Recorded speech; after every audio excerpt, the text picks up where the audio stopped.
Hello friends, hearty welcome in today's video. Today we are going to learn drafting a virtual message. Message is an informal mode of communication. संवादाची एक अनौपचारिक पद्धती आहे. There are different types of messages. For example, directional messages, messages of possibility, messages of reality, messages of necessity, etc. So directional messages means दिशा निर्देशनात्मक संदेश, message of possibility संभाव्यतेचे संदेश, messages of reality वास्तविकतेचे संदेश, messages of necessity आवश्यकतेचे संदेश. अशा प्रकारे संदेशाचे वेगवेगळे प्रकार आहेत. So let us know how to draft a virtual message. Drafting a virtual message. As we have seen, a message is an informal means of communication. संवादाची अनौपचारिक ही एक पद्धत आहे. Most often, the input for a message come in the form of telephonic conversation between two people. We send messages on the basis of the telephonic conversation between two people. दोन लोकांचं संभाषण झालं असेल, टेलिफोनिक कन्व्हर्सेशन झालं असेल, फोनवरती संवाद झाला असेल, तर थर्ड पर्सनला आपण मेसेज करतो. त्यांनी दिलेला जो मेसेज आहे तो थर्ड पर्सनला कळवत असतो. The virtual conversation conveyed in the conversation is to be converted into a message for a third person. So the virtual conversation हे आभासी संवाद जो आहे, व्हर्च्युअल मेसेज मीन्स आभासी संदेश आणि व्हर्च्युअल कन्व्हर्सेशन आभासी संवाद. Conveyed in the conversation is to be converted into a message for a third person आणि तिसऱ्या व्यक्तीसाठी संदेश तयार केला जातो. So basically such messages contain the following. आणि याचा फॉर्मॅट जो आहे, स्वरूप कसं आहे, the format of the virtual messages is first we have to write deadline. सुरुवातीला आपण डेट लिहितो, then time, then name of the person to whom the message is directed, then body of the message, then name of the writer or a sender. Sender कोण आहे ते आपण शेवटी लिहितो. So while writing virtual messages we should remember something. काही गोष्टी लक्षात ठेवल्या पाहिजे. Points to remember while writing the body. Only the most important details should be written. This is the most important thing. Most important details, ज्या महत्त्वाच्या गोष्टी आहेत त्याच लिहिल्या पाहिजे. No new information should be added. नवीन इन्फॉर्मेशन ऍड करायची गरज नाही, नवीन माहिती लिहायची गरज नाही. Grammatically correct sentences should be use. आणि व्याकरण दृष्ट्या सर्व वाक्य बरोबर असायला पाहिजे. Indirect speech should be use. Indirect स्पीचचा वापर व्हायला पाहिजे. इनडायरेक्ट स्पीच अप्रत्यक्ष कथन. The message should be written in a simple language and without any abbreviations. Abbreviations means short forms असायला नको. फॉर एक्झाम्पल जसं आपण म्हणतो एक्झाम्पल EX लिहितो, अशा प्रकारे शॉर्ट फॉर्मचा वापर करायला नको. Check your message before you submit and send. Submit आणि सेंड करायच्या अगोदर मेसेज चेक करायला पाहिजे. Be friendly and polite. अगदी आपण अनुकूल आणि विनम्र असं मेसेज लिहिताना असायला पाहिजे. देन अवॉइड पन. पन म्हणजे श्लेष किंवा कोटी.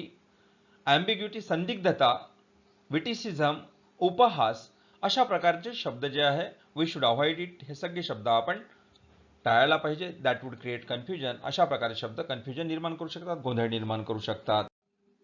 So from the exams point of view we should remember that we have to write virtual message in question number 4A. Question number 4A मध्ये आपल्याला व्हर्च्युअल मेसेज लिहावा लागतो. Complete the activities as per the instruction given below. जशा प्रकारचे instruction असेल त्या प्रकारे आपल्याला मेसेज जो आहे तो तयार करावा लागतो. तर ड्राफ्टिंग अ व्हर्च्युअल मेसेज, त्याचा असेसमेंट क्रायटेरिया काय आहे, मूल्यमापनाचे निकष काय आहे. कंटेंट, जी बॉडी असेल त्यानंतर आपण काय काय लिहिलेलं आहे, कंटेंट सर्वांचा समावेश जो आहे त्यासाठी 2 marks. Sequence flow of ideas, त्यानंतर संकल्पना, जी कल्पना असेल तिचा प्रवाह सुसंगत आहे की नाही त्यासाठी 1 mark. Appropriateness, that is called language usage. लँग्वेजचा वापर बरोबर केलेला आहे की नाही आणि त्यासाठी तुम्हाला 1 मार्क्स मिळतो. आणि एकूण 4 मार्क्ससाठी तुम्हाला व्हर्च्युअल मेसेज बोर्डच्या एक्झाममध्ये असतो.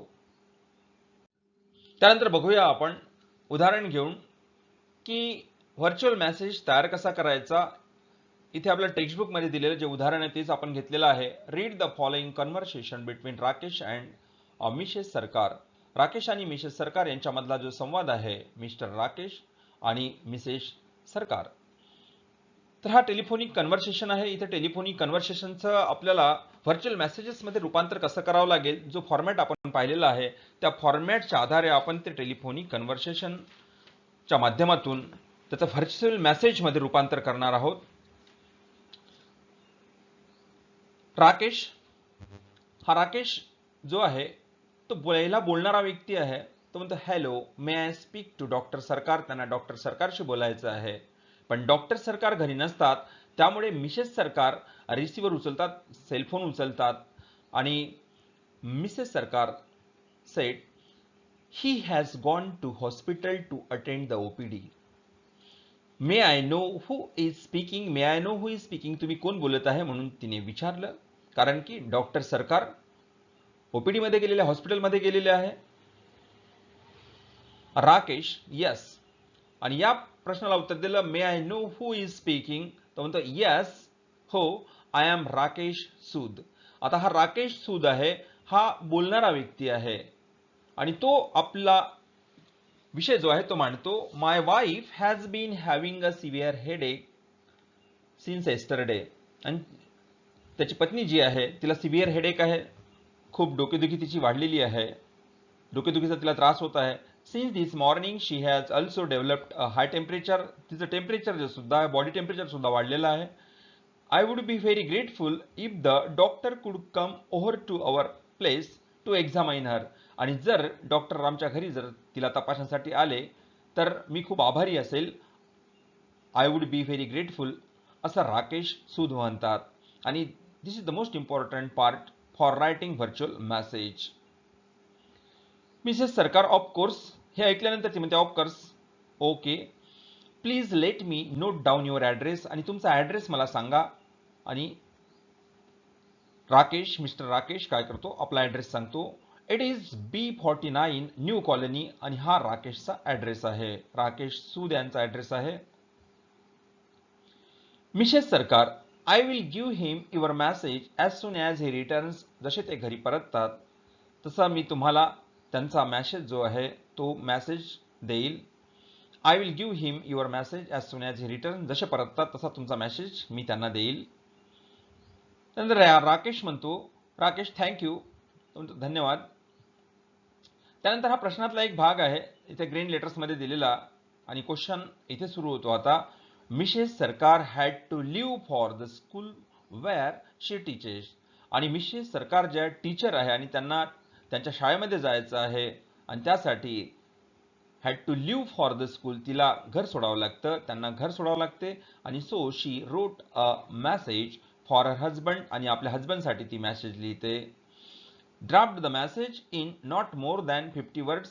आणि 50 शब्दांपेक्षा जास्त मेसेज लिहायचं नाही, ही इन्स्ट्रक्शन आपल्याला टेक्स्टबुकमध्ये दिलेली आहे. हा मेसेज अशा पद्धतीने तयार करावा लागतो आपल्याला. इथे आपण लिहिलं, ही डेडलाईन आहे, टायमिंग आहे. त्यानंतर इथे मेसेज इथे कोणाला पाठवला जातो ते इथे दिलेलं आहे. Name of the person to whom the message is directed or intended. आता मेसेज कोणाला, डॉक्टर सरकारसाठी हा मेसेज आहे. कोणाकडून आहे तर मिसेस सरकारकडून आहे. And Mrs Sarkar is the sender. And now how to draft the virtual message by using the telephonic conversation, the information which is given already. Mr. Rakesh Sood rang up to say that his wife is not feeling well. She has been suffering from severe headache since yesterday. From today's morning, she is also suffering from high temperature. He requested you to visit them at their place at the earliest. Address आणि हा राकेश सूद यांचा address आहे आणि त्या ॲड्रेसवरती Mrs सरकारने doctor सरकारला visit द्यायला सांगितलेली आहे आणि हा ॲड्रेस आहे, ॲड्रेस B9 न्यू कॉलनी. अशा प्रकारे तुम्हाला व्हर्च्युअल मेसेज ड्राफ्ट करावा लागतो. दिलेलं टेलिफोनिक कन्व्हर्सेशन असेल तर त्या माहितीचा वापर जसा इथे केलेला आहे त्याच प्रकारे तुम्हाला त्या माहितीचा वापर करावा लागेल. यानंतर पुन्हा एक let us study the second example. Question number 4A. Using the information given below, write a message which Manu left for his sister Renu. Do not add any new information. The message should not exceed 50 words. इथे Manu left for his sister Renu. Manu हा रेनूचा भाऊ आहे आणि तो इथे रेनूसाठी message लिहितो आहे. या ठिकाणी माहितीचा उपयोग जो आहे तो इथे दिलेली माहिती आहे त्या माहितीचा उपयोग करायचा आहे. Let us use the information. And what is the information? Ruhan rang up book reading session. Children asked Kalam. Dr. APJ Abdul Kalam. Compilation of letters issued by he from children and his answers. Oxford Bookstore 8 p.m. this evening. Pick you up 6:30 p.m. Attend reading session together. Now this is the information, this is the raw material which has been provided for writing the virtual message. Ruhan rang up. रुहानने phone केलेला आहे आणि हा मनूला phone केलेला असेल कारण की Manu left message for his sister Renu. Manu आपल्या बहिणीसाठी मेसेज सोडतो आहे. या ठिकाणी जे बुक रीडिंग सेशन आहे ते महत्वाचं आहे. बुक रीडिंग सेशन कोणत्या ठिकाणी होणार आहे? नेम ऑफ द व्हेन्यू और प्लेस, ते ठिकाणी ते ऑक्सफर्ड बुक स्टोअर आहे. 8 PM 8 वाजता. आणि पिकअप कोण करणार आहे? तर रुहान जो आहे तो पिकअप करणार आहे. आणि पिकअप कोणाला करेल? तर रेनूला पिकअप करेल. And you should know this information very exactly. ही सर्व इन्फॉर्मेशन जी आहे तुम्हाला कळली पाहिजे की इथे कोण मेसेज पाठवणार आहे, कोणाला मेसेज पाठवणार आहे.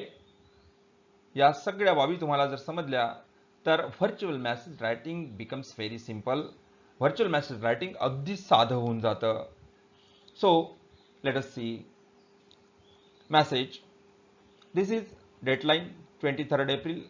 It is written here because we are going to solve the paper of English on 23rd of April. 23rd एप्रिलला इंग्लिशचा पेपर राहील त्यामुळे त्याच दिवशी डेट टाकायची आहे. 11:30 AM वेळ आहे ती इथे टाइम टाकायचा आहे. This is the format of the message, virtual message. Then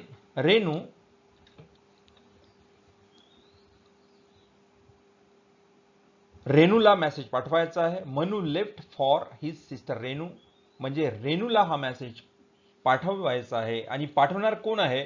तर तिचा भाऊ हा मनू आहे. Manu is the sender and Renu is the receiver. So the virtual message is Ruhan rang up to say about book reading session at Oxford Bookstore at 8 PM in the evening. Topic of the session is Children Ask Kalam, a compilation of letters received by APJ Abdul Kalam from children and his answers. You will attend the session. Ruhan will pick you up at 6:30 PM. Manu. So pick you up. Ruhan हा pickup करणार आहे आणि म्हणून Ruhan will pick you up at 6:30 PM.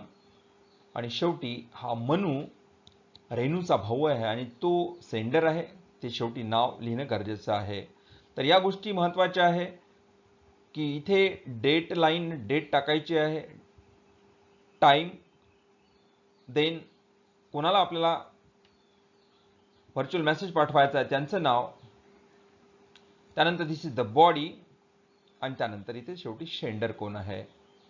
So students, you will have to frame such type of virtual messages and you will have to practice it, how to write, how to use the given information.